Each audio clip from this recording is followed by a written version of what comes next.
Magandang umaga po sa lahat. Luzon, Visayas, Mindanao, tayo nagbabalik dito sa aking YouTube channel, Samuel Soriano TV 29, para mag-discuss ulit ng another coins. At ito po ay ating hilig mangulikta ng barya. Parati ko naman sinasabi dito sa aking YouTube channel, hilig natin mangulikta ng barya at isaw tayong kolektor. Sinisharing natin ang kanilang mga halaga para malaman natin kung magkano na ang kanilang mga presyo. Magandang umaga po sa lahat ng aking mga subscriber dyan. Kung saan kayong dako ng mundo po, keep safe po sa lahat and God bless.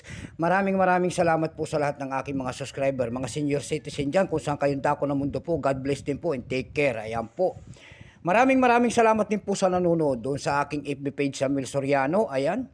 Pasuporta naman po sana ang aking FB page. Ayan, Samuel Soriano. Yung mga followers nakapalo doon sa akin, maraming salamat po. Yung mga nagsisinding sana ng star doon sa aking FB page. Ayan, thank you so much.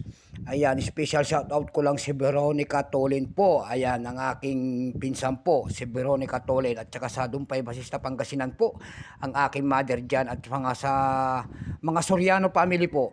Doon po sa parting Isabela naman po, lahat po ng Ilocano, ayan, sa Monte Quezon, Isabela, ang aking mga tiyuhin dyan, at ang pinsan ko po si Bernard, ayan. Uncle Melcher po, Auntie Mercy, Uncle Bernie po, ayan. Magandang umaga po, at naimbag nga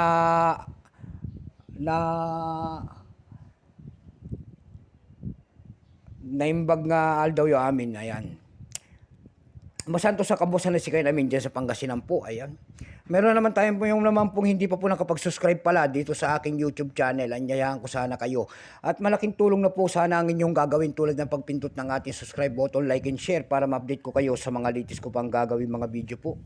Meron naman tayong pag-uusapang barya, at ito po ay barya po ng world coins. Pera po ng Israel. Bihira lang tayo makakita ng pera ng Israel. Napakahirap po. Ayan, baka mayroon kayong mga pera po ng Israel dyan. Ang hirap pong tumingin po ng mga pera po ng Israel. Napakahirap. Year 1999 po, $1/4. Bago tayo magsimula sa ating talakayan, kilalanin mo muna natin siya para malaman natin ang kanyang presyo.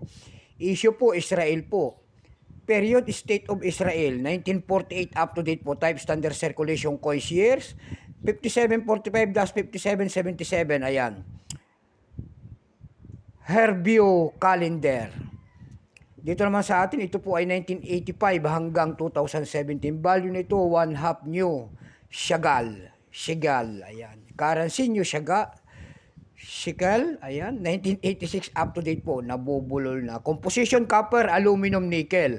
May bigat lamang itong 6.5 grams. May haba pong 26 mm. May kapal po naman itong 1.93 mm. Hugis po nito ay bilog, syempre. Orientation niya, middle alignment number, M-1720. Reference number kay M-159. Ayan, dalawang klase po ang inilabas ng Israel sa barya natin. Pero itong hawak natin, ito po ay year 1999. Ayan po, Santiago Men. 7% lamang po ito. Ayan. 7%, wala pong selling price, wala pong presyo na ibinigay ng ating numista. Pero kung ilang piraso ang ginawa ng Israel sa bahawak nating barya, ito po 8,164,000 lamang. Dako tayo sa kanyang presyo, ayan. Doon sa ating EB.com, nakakita ko tayo nagbebenta nito ng $10.90. Nasundan po ng $9.90. Yung pinakamalit po ay $6.50. Dako naman tayo sa Carousel PH. Sa Carousel PH naman po nakita ko tayo nagbebenta doon ng 186 pesos. Nasundan po ito ng 200 pesos. Ayan lamang po ang ating may babaging kanyang presyo sagad na. So hanggang dito na lamang po ang aking vlog. God bless po sa lahat and take care.